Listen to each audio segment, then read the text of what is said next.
Hey Fox, if you can take us through, over here, if you can take us through the final seconds of the fourth quarter. I know you were looking, not expecting the double team, then the Kings are going to No. I was always expecting Okay, that. yeah. So, okay, can you just take me through the sequence right there? I mean, they doubled. We wanted to get the last shot, so I held it a little bit, and they had a 2-on-1, I think, and Kev, I think he took a good shot. I mean, that's a shot that he's made all season. He's made big shots for us as well, so. I mean, the ball didn't bounce our way at that moment, but I mean, there were many other reasons why we didn't win this game. You're not, obviously the playoffs are a completely different animal, but in terms of just the juice you guys sometimes don't have in some of these home games, is there a level of concern going into the playoffs that some of these losses have creeped up on you guys? No, I mean, I think this is the ideal time to have a bad loss, but bad losses happen.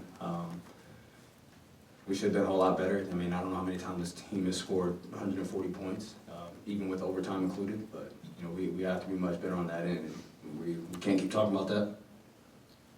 Are you able to detail maybe some of those? You said there's many reasons you didn't win this game. Yeah, I mean, offensive rebounds, shot 30 free throws. You know, we have to be able to defend without fouling. And this 53% and almost 40 from three. Just in the first quarter, they had 3 or 4 backdoors alone.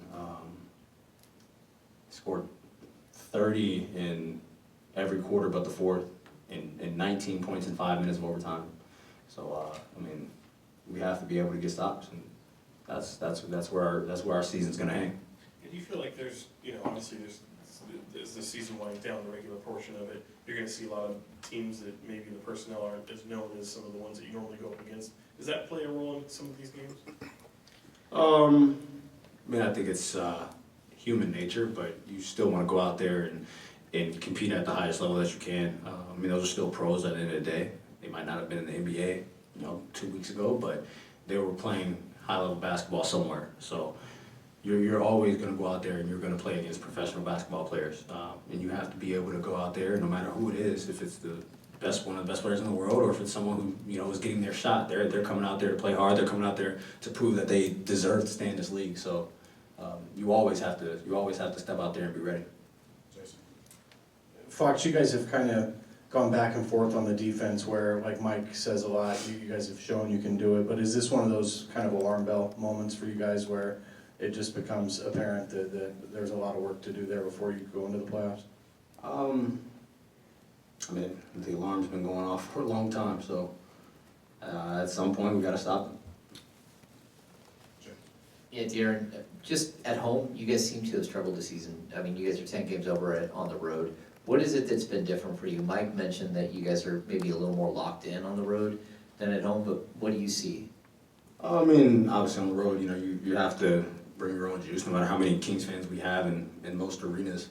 You know, you kind of, when you're on the road, you kind of feel like it's just you guys. So I don't know. I feel like our defense has traveled better on the road than it has at home, and at some point we have to figure out how to fix that. That's the last one. Yeah, obviously defense is a 5-man effort, but instead of asking you to speak on other people, what's your assessment been of your individual defense? Just trying to keep consistent ball pressure. You know, Trey had a phenomenal game tonight, so just trying not to let them get into their stuff. You know, taking time off the clock. I mean, obviously depending on who you're guarding, you know, what their skill set is, but just have to be better at just providing ball pressure. And obviously there are guys behind me, but I just have to try to make passes difficult so that guys aren't just getting hit, you know, right in their spots. Thank you.